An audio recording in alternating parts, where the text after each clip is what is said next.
नमस्कार, मैं पृथ्वी शर्मा और आप देख रहे हैं CTV7 न्यूज़ की खबरें। शुरू करते हैं प्रादेशिक खबरों से। आज मुख्यमंत्री भूपेश बघेल ने 3 साल पूरे होने पर सरकार के मीडिया से चर्चा की है। उन्होंने कहा है कि सरकार के प्रति लोगों का भरोसा बढ़ रहा है। उन्होंने नरवा, घुरवा, बाड़ी सहित अन्य कई योजनाओं का हवाला दिया और कहा कि छत्तीसगढ़ लगातार प्रदेश में पुरस्कार जीतते आ रहा है। इससे बात साफ हो जाती है कि छत्तीसगढ़ सरकार प्रदेश का विकास तेज गति से कर रही है। हमारे पूर्ण हो चुके हैं और उसमें गोबर खरीदी, वर्मी कंपोस्ट बनाने के काम भी चल रहा है। उसी प्रकार से जो नरवा प्रोग्राम है वो हम लोग संचालित कर रहे हैं, जिसमें 30,000 नाले हैं, उसे हम लोगों को स्ट्रक्चर खड़ा करना है, वाटर रिचार्जिंग करना है। तो और सबसे बड़ा पैमाना तो भारतीय जनता पार्टी के लोग एक तरफ विरोध करते हैं, दूसरे तरफ केंद्र में बैठी हुई सरकार है, वो स्वच्छतम प्रदेश के तीसरे बार हमको पुरस्कार दे रही है। राष्ट्रपति के हाथ से हमको मिला इस साल। दूसरा, वन विभाग में आप जाएंगे तो 11 पुरस्कार, महिला बाल विकास विभाग में पुरस्कार, पंचायत में पुरस्कार, तो सब में पुरस्कार भारत सरकार ही दे रही है। मुख्यमंत्री नंबर 1 के हैं। आज भी मिला है। आज एक और पुरस्कार मिला sir, crime and criminal tracking network में छत्तीसगढ़ को दूसरा स्थान मिला दे। लो चलो, गृह विभाग में भी मिल गया। तो हर विभाग में हमको भारत सरकार ही सर्टिफिकेट दे रही है, नीति आयोग सर्टिफिकेट दे रही है। तो भारतीय जनता पार्टी किस मुंह से विरोध करती है? यदि उनकी बात सही है तो ये गलत बोल रहे हैं। या तो बोले भारतीय जनता पार्टी के जो केंद्र सरकार हमको सम्मान और पुरस्कार दे रहे हैं वो गलत है। ये कोई खास वर्ग में फोकस रहेगा क्या इस बार? जैसे गांव पे 3 साल फोकस रहा, कुछ खास और आपने चिन्हित? देखिए, हमने पूरे छत्तीसगढ़ को फोकस करके किया है। गरीबों के लिए जहाँ चावल है और रोजगार की व्यवस्था है, बिजली बिल आधा का लाभ है, शहरी क्षेत्र में छोटे भूखंडों के रजिस्ट्री का मामला है और पट्टा वितरण का काम है। लगातार हम लोग कर रहे हैं, चाहे गांव हो चाहे शहर हो। शिक्षा क्षेत्र में स्वामी आत्मानंद अंग्रेजी माध्यम स्कूल वो भी संचालित है। हाट बाजार क्लिनिक योजना ग्रामीण क्षेत्र में चला रहे हैं, तो शहर में शहरी स्लम स्वास्थ्य योजना हम चला रहे हैं। दाई दीदी क्लिनिक महिलाओं के लिए अलग से हम योजना चला रहे हैं। तो सब वर्गों के लिए हम लोग काम कर रहे हैं। उद्योगों के लिए भी हमारी जो योजना है, उद्योग नीति जो बनी है, उसमें लगातार उद्योगों में बढ़ोतरी हो रही है। तो ऐसा कोई क्षेत्र नहीं जिसको हमने छोड़े हैं।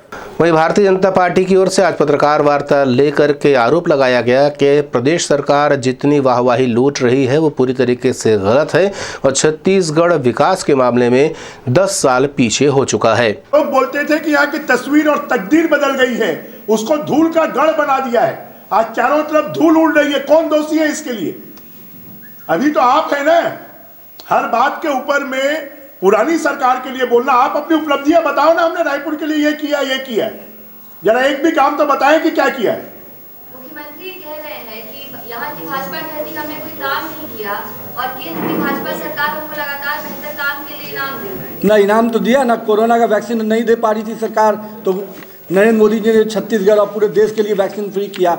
यहाँ के सरकार कुछ गरीबों को राशन नहीं पहुँचा पाई थी, तो 80 करोड़ परिवारों को राशन पहुँच, तो इनाम तो दे रहे हैं। जब आप कुछ नहीं करेंगे तो हम तो अपनी जनता के प्रति जवाबदेह हैं, हम उसके लिए काम करेंगे। लेकिन घोषणा पत्र आपने अपने लिए बनाया था, वो भारतीय जनता पार्टी के कार्यालय में नहीं बना था, वो केंद्र सरकार की अनुमति से नहीं बना था। आपने अपने सोनिया के दरबार में और राहुल गांधी के सहमति से बनाया था, तो उसको आप कैसे पूरा करेंगे ये आपको बताना चाहिए। ये दुस्वप्न की तरह है।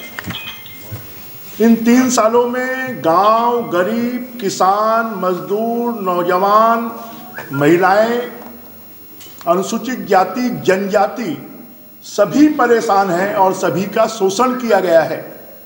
इन 3 सालों में छत्तीसगढ़ माफियाओं का गढ़ बन गया है।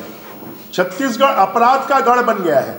छत्तीसगढ़ शोषण का गढ़ बन गया है। छत्तीसगढ़ अत्याचार और अन्याय का गढ़ बन गया है। छत्तीसगढ़ कमीशन खोरी का और भ्रष्टाचार का गढ़ बन गया है। और आज छत्तीसगढ़ में लोग अपने आप को ठगा हुआ महसूस कर रहे हैं कि हमने बड़े बड़े सपने देखे थे, अब वो सब सपने चकनाचूर हो रहे हैं। आज आप देखिए कि किस प्रकार से 20,000 महिलाओं का रेडी टू ईट के मामले में अधिकार छीन लिया गया। इन 20,000 महिलाओं को बेरोजगार करने के लिए, और क्या बोलते हैं, सुप्रीम कोर्ट का आदेश ये है कि हाइजीनिक फूड होना चाहिए, मशीनों से बना हुआ फूड होना चाहिए।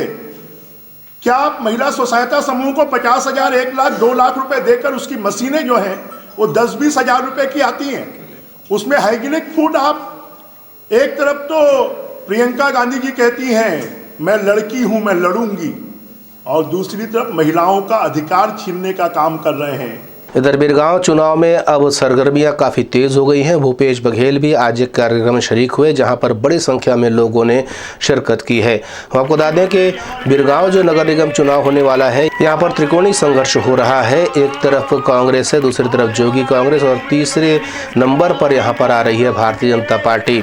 हालांकि सबसे ज़्यादा जोर जो देखा जा रहा है वो कांग्रेस का है, और दूसरे नंबर पर आती है यहाँ के जोगी कांग्रेस, जिसका नेतृत्व यहाँ पर ओम प्रकाश देवांगन ने जिसकी कमान संभाली हुई है। साथ ही साथ एवज देवांगन को यहाँ का प्रत्याशी के रूप में, महापौर प्रत्याशी के रूप में पेश किया गया है।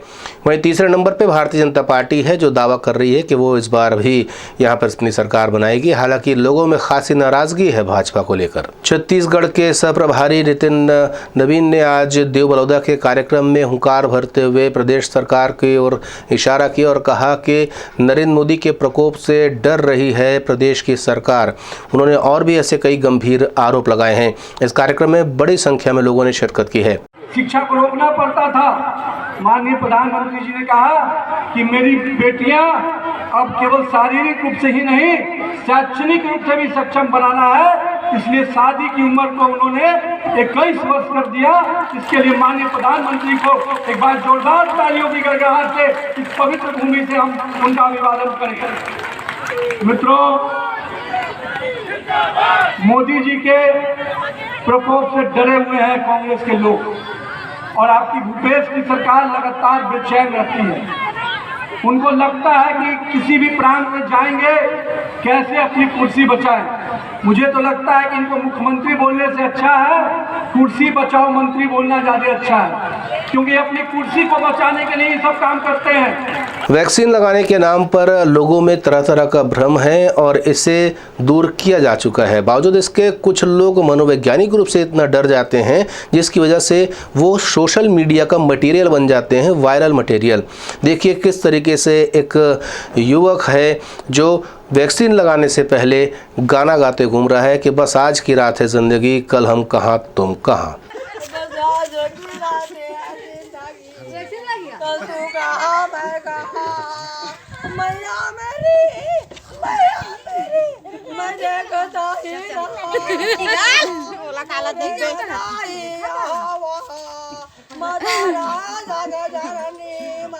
लगवावा चुपचाप, पहला चुप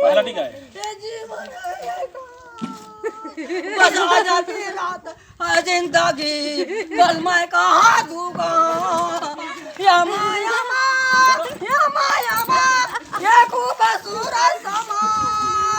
नरेंद्र मोदी देख तो बेटा जा रहा है दिल में। हमें आपको बताते हुए अत्यंत हर्ष हो रहा है कि CTV7 न्यूज़ का प्रसारण प्रदेश के विभिन्न केबल नेटवर्क पर किया जा रहा है, और अगर आप हमारे चैनल को YouTube पर देख रहे हैं तो इसे सब्सक्राइब करना ना भूलें। फिलहाल इतना ही। नए समाचारों के साथ आपसे फिर होगी मुलाकात, तब तक दे अनुमति। नमस्कार।